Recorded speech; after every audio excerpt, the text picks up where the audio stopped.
बिस्मिल्लाहिर रहमानिर रहीम। प्रिय दर्शकबृंद अस्सलामु आलैकुम। आज के आमरा जानबो इस्लामेर एक अति पवित्र और महान नबी हजरत इद्रिस आलैहिस सालामेर जीवन सम्पर्के, जिनि तार विशेष ज्ञान, नैतिकता एवं महान चरित्रेर जन्य मानव इतिहासे अमर हये आछेन। पवित्र कुराने उल्लेखित ए महान नबी जिनि प्रथमबारेर मतो लेखार कलम व्यवहार शुरू करेछिलेन। चलुन तार जीवनेर किछु गुरुत्वपूर्ण दिक आजकेर এই ভিডিওর মাধ্যমে জানার চেষ্টা করি।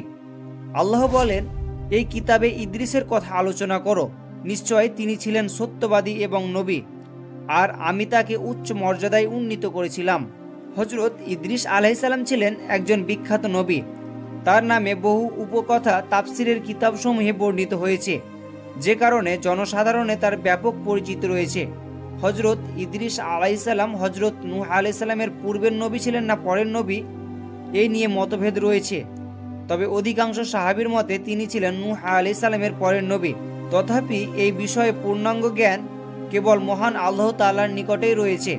সূরা মারিয়মে হজরত ইব্রাহিম, ইসমাইল, ইসহাক, ইয়াকুব, হারুন, মুসা, জাকারিয়া, ইয়াহইয়া, ঈসা ইবনে মারিয়ম ও ইদ্রিস আলাইহিস সালামের আলোচনার শেষে আল্লাহ বলেন, এরাই হলেন সেই সকল নবী যাদেরকে নবীগণের মধ্য হতে আমি বিশেষভাবে অনুগৃহীত করেছি, আর এরা আদমের বংশধর, এবং যাদেরকে আমি নূহের সাথে নৌকায় আরোহণ করেছিলাম তাদের বংশধর, এবং ইব্রাহিম ও ইসরাইলের বংশধর, এবং যাদেরকে আমি সুপথ প্রদর্শন করেছি ও মনোনীত করেছি তাদের বংশধর। তাদের কাছে যখন দয়াময় আল্লাহর আয়াতসমূহ পাঠ করা হতো তখন তারা সিজদায় লুটিয়ে পড়ত ও ক্রন্দন করত। উল্লেখ্য যে পবিত্র কুরআনে হজরত ইদ্রিস আলাইহিস সালাম সম্পর্কে সূরা মারিয়মের 56, 57 এবং সূরা আম্বিয়ার 85 নম্বর আয়াতে বর্ণিত হয়েছে, ইদ্রিস আলাইহিস সালাম ছিলেন একজন সত্যবাদী এবং ন্যায়পরায়ণ নবী। আল্লাহ তাকে নবী এবং একজন বিশেষ জ্ঞানী হিসাবে মনোনীত করেন। তিনি ছিলেন প্রথম ব্যক্তি যিনি কলম দিয়ে লেখার পদ্ধতি আবিষ্কার করেন।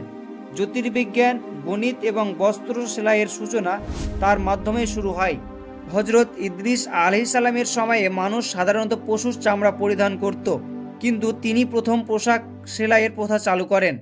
ওজন এবং পরিমাপের পদ্ধতিও তার মাধ্যমেই প্রচলিত হয়। তার আরেকটি বড় অবদান ছিল লোহা থেকে অস্ত্র তৈরির পদ্ধতি আবিষ্কার। এই অস্ত্র ব্যবহার করে তিনি কাবিলের গোত্রের বিরুদ্ধে জিহাদ করেছিলেন। হজরত ইদ্রিস আলাইহিস সালামের শিক্ষা ও অবদান মানব সভ্যতাকে এগিয়ে নিতে অমূল্য ভূমিকা পালন করে। হজরত ইদ্রিস আলাইহিস সালাম আমাদের ধৈর্য, জ্ঞান এবং সত্যের পথে চলার অনুপ্রেরণা দেন। আমরা আল্লাহর এই প্রিয় নবীর জীবনী থেকে অনেক কিছু শিখতে পারি। তার প্রতি আল্লাহর রহমত বর্ষিত হোক।